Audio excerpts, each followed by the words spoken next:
জয় হরিচাঁদ, জয় গুরুচাঁদ, হরে কৃষ্ণ, হরি বল। উপস্থিত আমার হরিভক্ত এবং কৃষ্ণভক্ত বাবা মায়াদের চরণে জানাই প্রণতি। তারপর আমার শ্রদ্ধেয় দাদা দিদি এবং ছোট ভাই ও বোনেদের প্রতি আমার আন্তরিক ভালোবাসা ও শুভেচ্ছা রইল। তো আজ আমি আপনাদের সম্মুখে মাতা পিতা ভক্তি করিবার ফল সম্পর্কে বর্ণনা করব। তো তার আগে একটু বলে রাখি, আমার বাবা হরিচাঁদ ঠাকুর বলেছিলেন যে মাতা পিতা গাছের গোড়া, হরি গাছের ফল, এবং তিনি নিজেও মাতা পিতাকে সব ভগবানের ঊর্ধ্বেই রেখেছিলেন এবং তিনি মাতা পিতাকেই ভগবান রূপে সেবা যত্ন করেছেন। তো সত্যি তো তাই, আমাদের আদি গুরু মাতা পিতা, আর এই মাতা পিতার আর কৃপা বলেই কিন্তু আমরা এই ধরাধামে আসতে পেরেছি এবং এই সুন্দর আলোয় ভরা পৃথিবীটাকে আমরা দেখতে পেরেছি।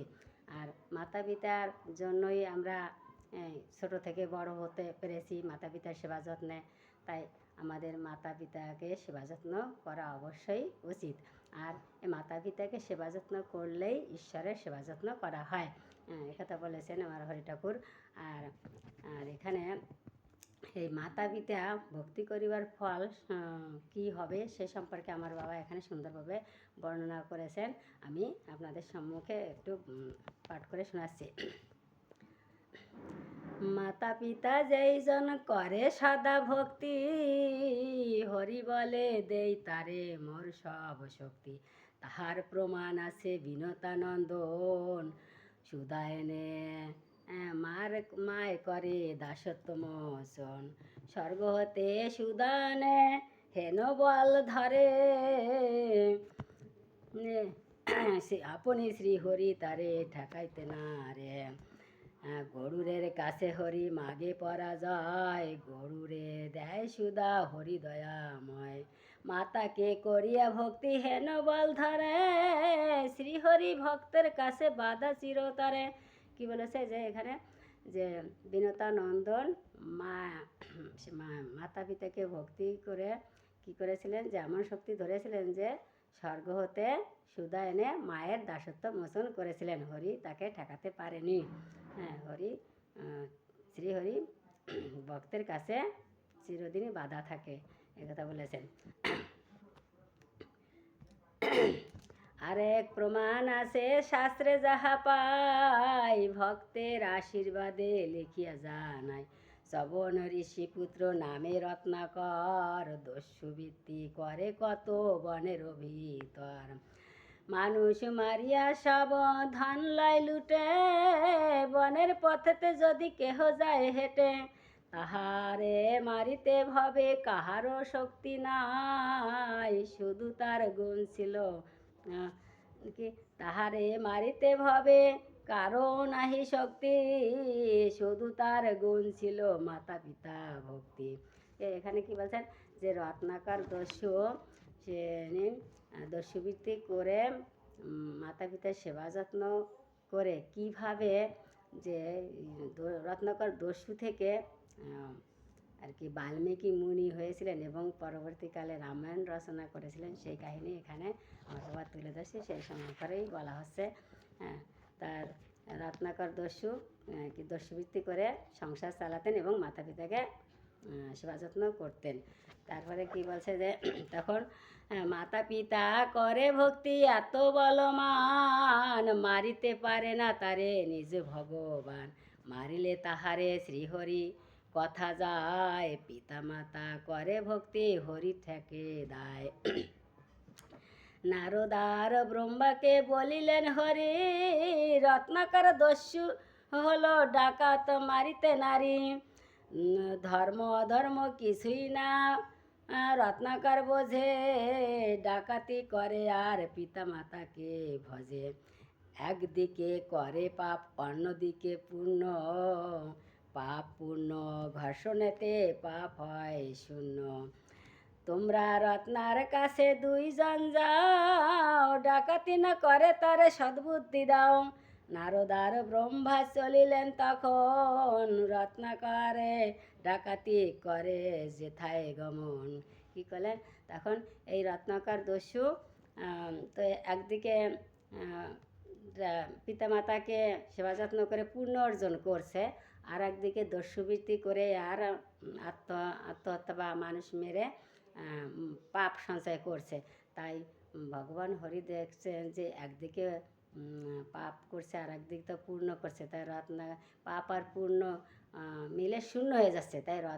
তাই তাকে তো মারা যাচ্ছে না, রত্নাকর দস্যুকে তো মারা যাচ্ছে না। তাই কি করলেন তিনি, ব্রহ্মা আর নারদকে বললেন যে তোমরা দুইজন যাও, রত্নাকর দস্যুবৃত্তি করে যে পাপ সঞ্চয় করছে, তো রত্নাকরের কাছে গিয়ে একে সদ্বুদ্ধি দাও যাতে আর এরকম দস্যুবৃত্তি না করে বা পাপ সঞ্চয় না করে। তখন এই নারদ আর ব্রহ্মা তখন যেখানে যেখানে রত্নাকর দস্যু সেখানে গেলেন, গিয়া এখন বনের মধ্যে দিয়ে হাঁটতে হাঁটতে ওই রত্নাকর দস্যু একটা গাছের ডালে বসেছিল। তখন রত্নাকর দস্যু ওদের দুইজনকে ডেকে বলছে, ওহে তোমরা কোথায় যাচ্ছ, দাঁড়াও, তোমাদের কাছে যত ধন আছে আমাকে দাও, নইলে তোমাদের প্রাণে মেরে ফেলবো।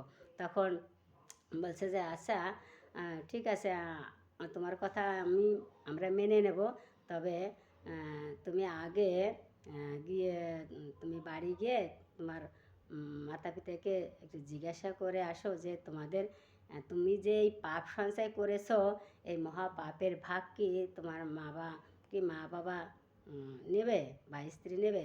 তা বলছে কেন নেবে না? বলছে আগে শুনে আসো নেবে কি না। বলছে যে হ্যাঁ, আমি শুনতে যাই, এই ফাঁকে তোমরা পালিয়ে যাও, তা হবে না। তারপরে বলছে যে ঠিক আছে, তাই যদি না হয় তাহলে আমাদের গাছের সঙ্গে বেঁধে রেখে যাও। তা তারপরে তারপরে কী করলো রত্নাকর দস্যু, সেই ওই মুনি আর ব্রহ্মার নারদকে শক্ত লতা পাতা দিয়ে গাছের সঙ্গে ভালো করে বেঁধে রেখে বাড়ি গেলেন। গিয়ে প্রথমে তার পিতামাতাকে বলল যে আমি যে এই দস্যুবৃত্তি করে আপনাদের সেবা যত্ন করছি, তো আপনারা কি এই আমার এই পাপের ভাগ নেবে?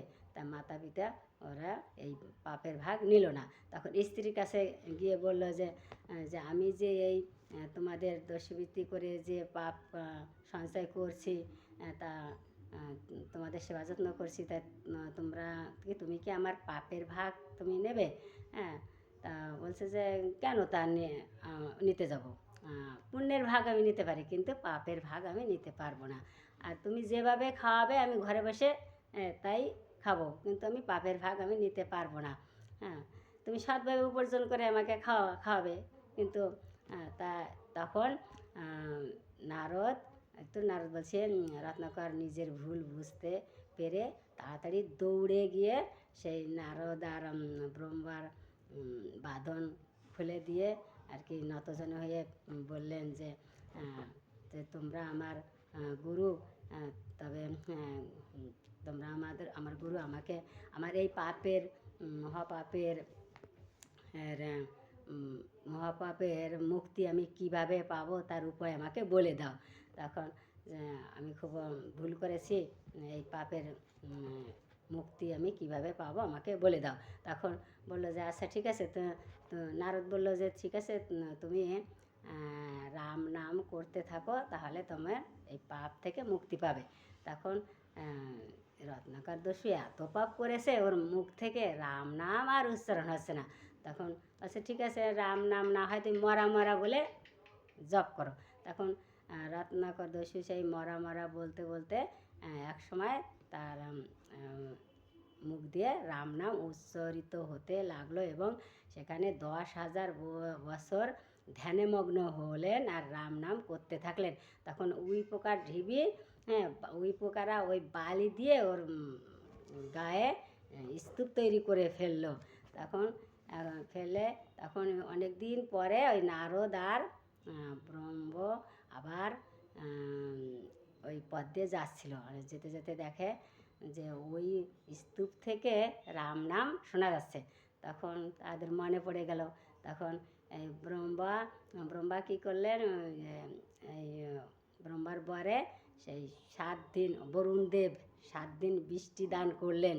তখন 7 দিন বৃষ্টি হওয়ার পরে ওই স্তূপ ভেঙে গিয়ে নব এক যুবকের আবির্ভাব হলো, এক পুরুষের আবির্ভাব হলো।